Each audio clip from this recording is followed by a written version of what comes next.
Hi guys, my name's Shane Cuthbert. Welcome back to the Change Your Life course. This lesson is about two little words. So at the end of the last lesson, I asked you guys, what do we say to ourselves, in those moments when we're acknowledging those thoughts and feelings, what can we actually say to ourselves?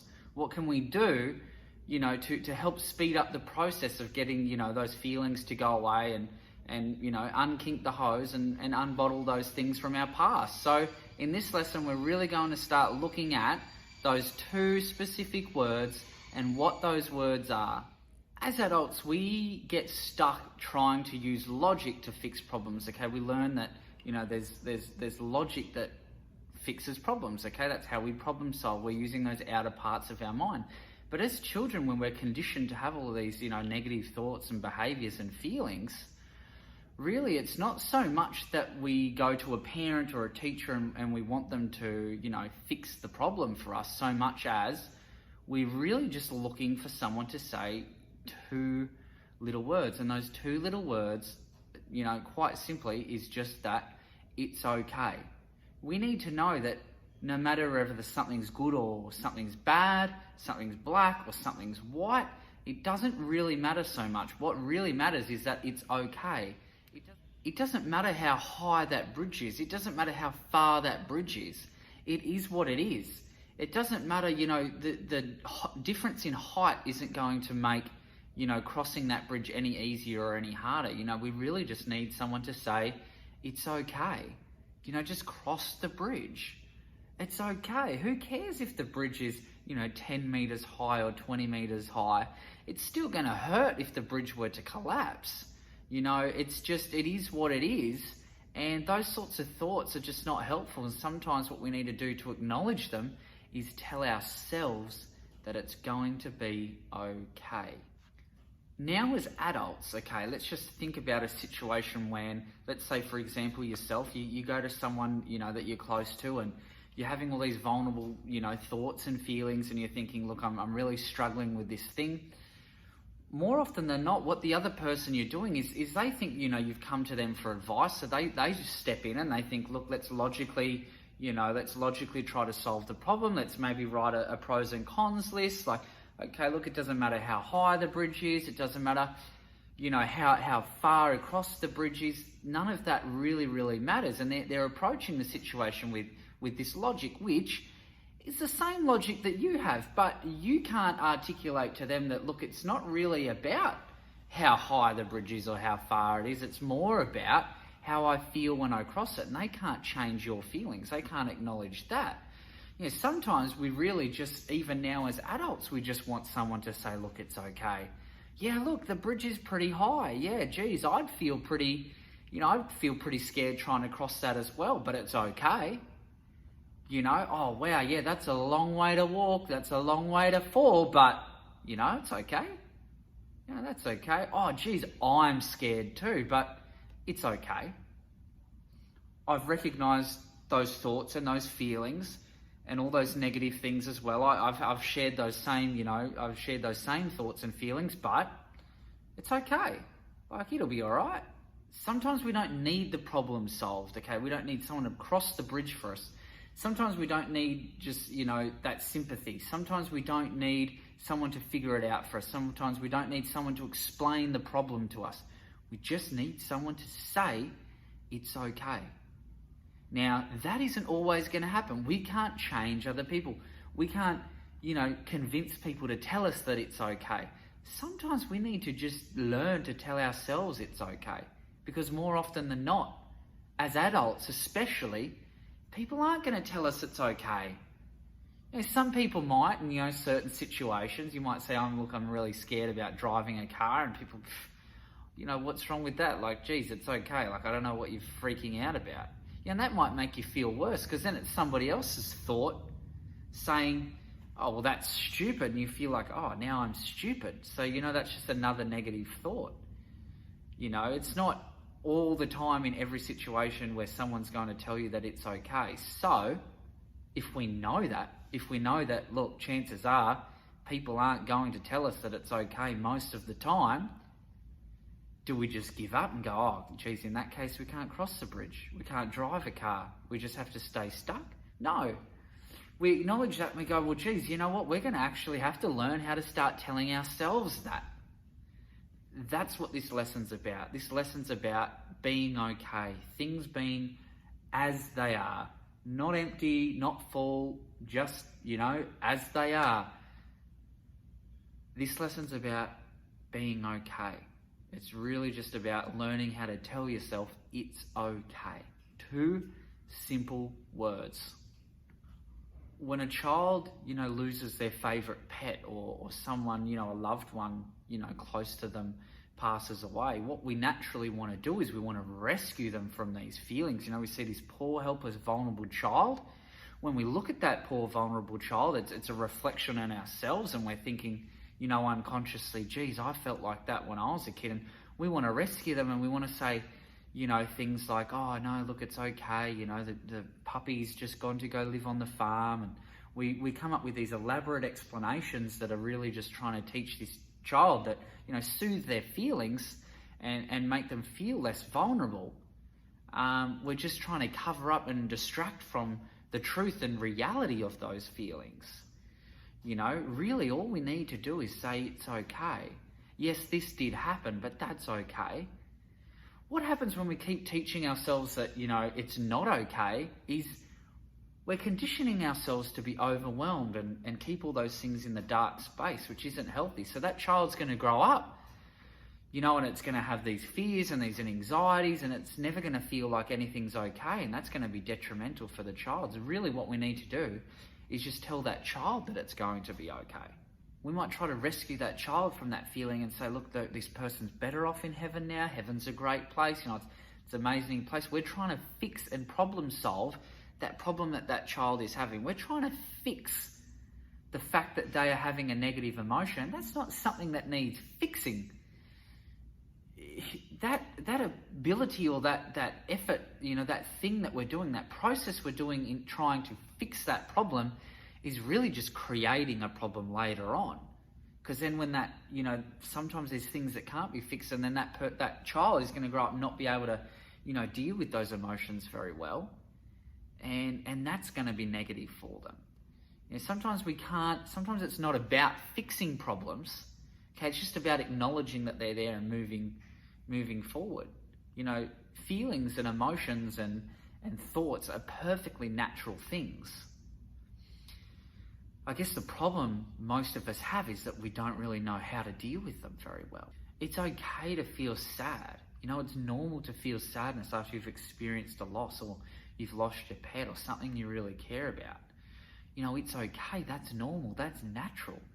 That's not something we should be, trying to fix, because by trying to fix it, we're saying it's wrong to feel that way. So then next time we feel that way, we just struggle and we try to distract ourselves and we turn to drugs. A lot of people that have had a lot of pain and a lot of trauma in their lives turn to drugs. They create these harmful drug addictions trying to avoid those feelings. If a parent or, a teacher or somebody in their life when they were a child had have told them that, it's okay to feel sad about these things, it's okay to experience traumas and feel these way, it's okay to cry, it's okay to get angry, it's okay to be upset, it's okay. If someone had told a lot of those people at, those pivotal moments when they were children, when they were being conditioned, that everything was okay, maybe they wouldn't be struggling with that addiction now. Maybe they'd be a lot more healthy now. Maybe they'd have a healthier relationship with themselves, and they'd be able to acknowledge those thoughts and feelings, and they'd be able to move forward. They'd be able to overcome those problems and those hurdles, those things that are holding them back now. You don't need to rescue other people, and you don't have to rescue yourself from those emotions. They're not going to kill you. They're not going to hurt you. The worst thing is by just trying to rescue yourself from those feelings, you're teaching yourself that those feelings are bad. So then when something does, happen that is quite bad, or you lose someone close to you and you are really, really upset, you try to keep these feelings hidden, you bottle them up, and, you might start drinking, you might turn to drugs, you might turn to gambling, you start distracting yourselves from them, and that's not healthy. And that's why we are dealing with the problems and facing those problems that we have now. That's why our problems are there. During those moments when you're starting to venture into that dark space, remember to zoom out. It's important for you to see the bigger picture. What if you could see your whole life as a timeline? It's okay to zoom out and see the reality of it. I mean, the reality might be that, at that particular point in time, it's not okay. That problem may very well be there, and it may very well feel this way. But it's important to know that it's not always, as overwhelming as our mind, makes it out to be. As you can see in the last few lessons and the last few examples, our mind, really has a habit of blowing things up to be more than they are, making our problems larger than they are. Remember, the first lesson in self-communication was that it was really important for us when we do stretch ourselves to praise the efforts over the outcome. But the second thing that we really need to do when we're practicing self-communication is being able to zoom out and see the problems for what they actually are. Okay, so to be able to compartmentalize those problems into different spaces and different times and different situations. It's really just the ability to better understand that things are as they are. It's about being able to look at ourselves in that point in time and say, it's okay. It's just a feeling. You can handle this. You've got to be able to tell yourself that if you allow yourself to experience that feeling, eventually it's going to go away. Eventually that feeling is going to pass and it's going to be okay, is the reality. It sounds really, really simple, but the reality is that people don't do it, and those of us that do don't do it often enough. We don't practice zooming out enough. We don't tell ourselves these things enough. We've got all this stuff going on unconsciously, which is why in the very first few lessons we discussed that and we understood, what our unconscious mind is doing.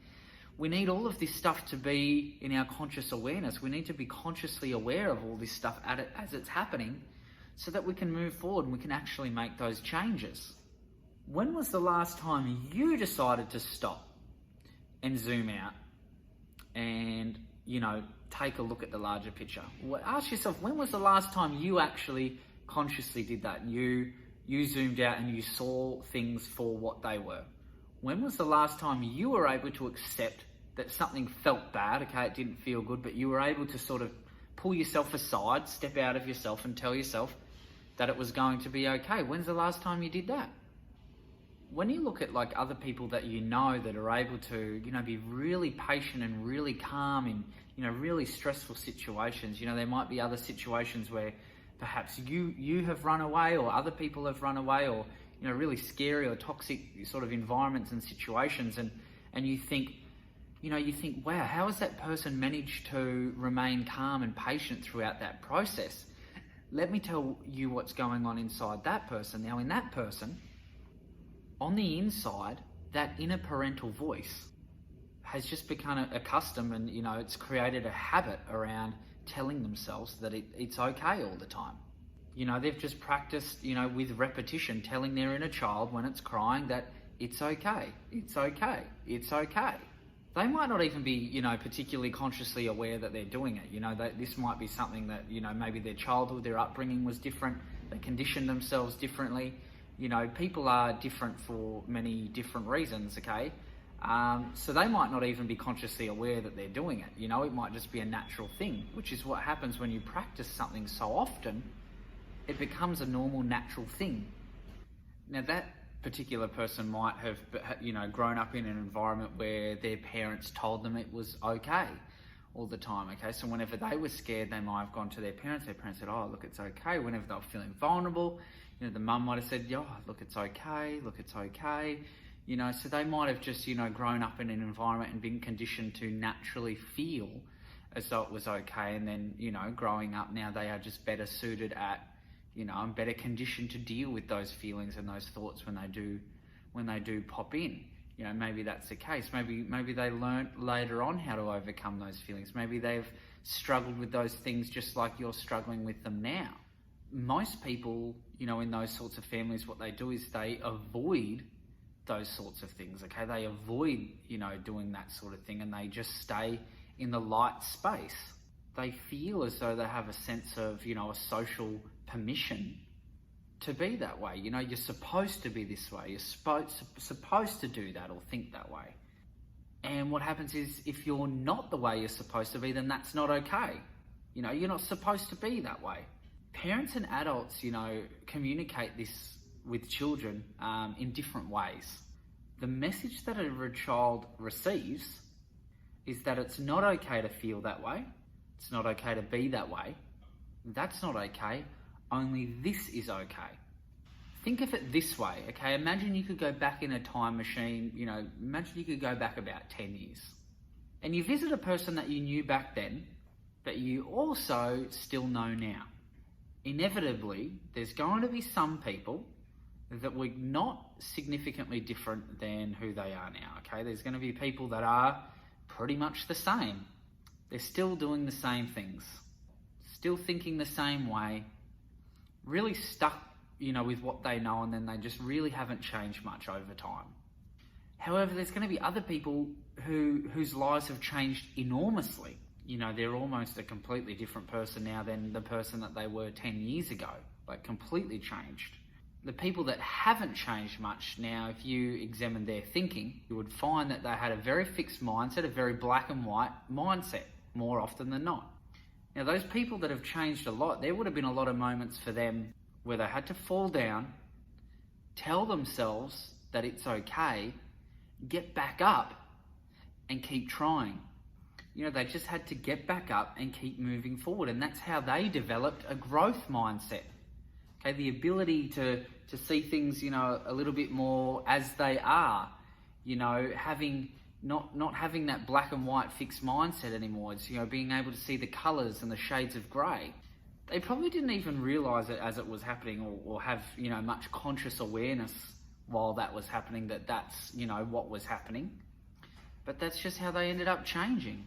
Now, in 10 years from now, those people with a growth mindset will probably be completely different again.